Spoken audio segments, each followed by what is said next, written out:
Hi everybody, this is Lana from Maverick Bird. Hope you're all doing well. I have to admit that I haven't caught up with work ever since I came back to Egypt.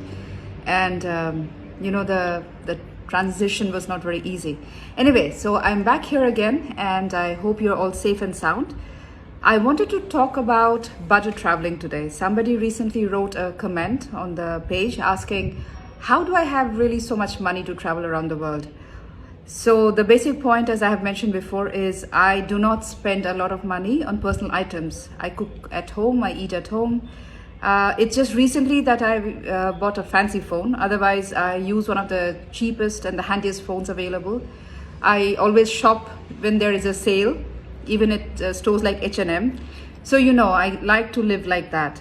That doesn't mean I compromise on the quality, but I do not spend money where it is not needed. And trust me, when you actually look for these small details, every penny will add up.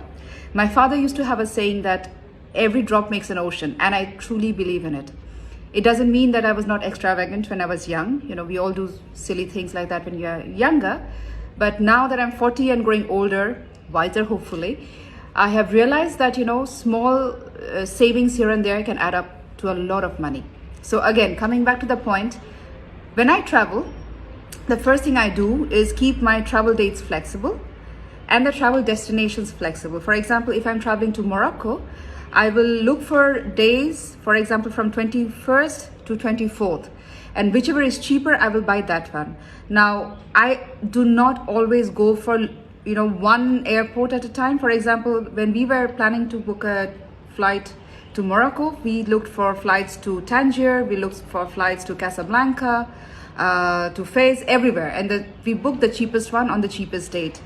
So this is one way we save a lot of money. The second thing that I do is I always book flights whenever there is a sale. In Germany and in Europe, there's always a sale in around January where you can actually book cheap flights, and I always book cheap flights during that time. And they also give a lot of good packages with hotels that save a chunk of money as well. And that brings me to the third point, that is I travel during off season.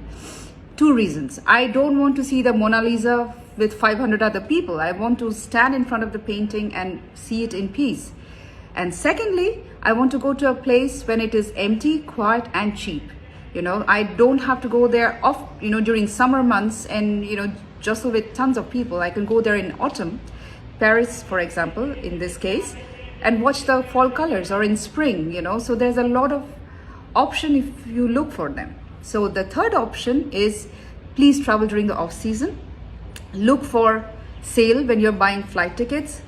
Yes, and that brings me to a very important point. I have made memberships on airlines, so I always collect miles. And we don't really get it, but we travel so much nowadays, not at this time, but usually, that our miles can really add up to flight tickets prices at sometimes. And yes, so I have membership in Ethiopian Airlines, which I really like. I have Sky Miles. So these are the kind of miles that I think you should join. I also have a lot of membership in a lot of hotels. So they also give me a lot of points. As I said, I like to collect points. So that really saves me a lot of money. The most important thing when it comes to hotel is, yes, if we do not get a hotel which is coming in the package or where we are getting a lot of discount, I always look for offbeat accommodations. For example, I love Airbnb, okay? Till now, I didn't have any problem with any Airbnb experience. However, I also did couch surfing when I was young. Though with a family, I would not suggest it. It's for, adventurous and young, but it comes also with a lot of risk. And now I can also talk about house sitting and pet sitting. So bookaways and house and pet sitters, where you can actually stay at a place and stay at somebody's house, take care of their house and their pets. And you get an accommodation, and sometimes you get a breakfast as well. So this is also another way we can save a lot of money. I have also stayed in hostels. I like staying in hostels. When I was younger, I liked staying in the dorms, but now I like staying in a room where I have my own toilet, I have this private toilet thing. But these are certain ways that you can save a lot of money.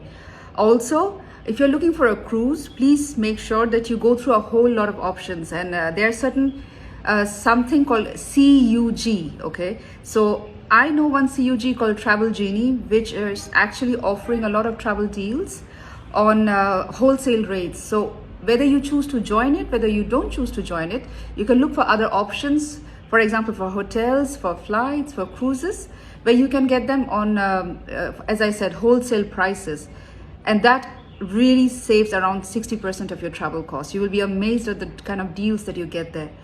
However, as I said, they're not all of them which are genuine. Please do your research first before you join one CUG, because I think the membership in most of them, will charge some money. So these are some things that I do to save money to travel, and there are certain ways that I save money during traveling. First of all, as I said, I don't always have to use one airport. So if I'm traveling to London, Gatwick and Heathrow are the most popular ones, and they will be the most expensive ones.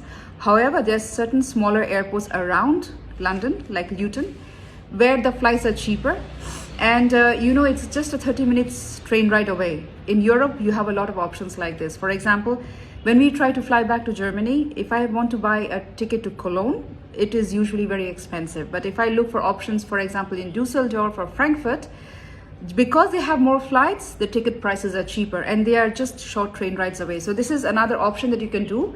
When you're booking for big cities or in destinations where they have a lot of airports, you can look for the airports which are slightly further away, and then you can take a train ticket and go there.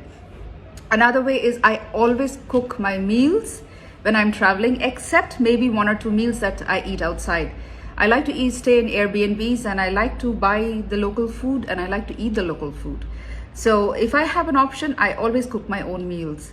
It can be a sandwich, okay, if I'm really struggling with the budget. It can be a good meal that I learned to cook at a cooking class, but I like to cook and eat my own meals, and that really saves a lot of money. Another a small detail would be, for example, buy these cards. They make a lot of sense. For example, when we were in Granada in Spain, we bought the Granada City card that not only gave us the entry to the Nasrid Palace, but what we realized is it saved us a lot of money on transportation and other entrance fees. So if you find a good travel card like this, many cities offer it, especially the ones which St. Petersburg and Moscow offer are excellent. Make sure you actually buy one card. And if you're staying in a place for more than 2-3 days, then these cards make a lot of sense.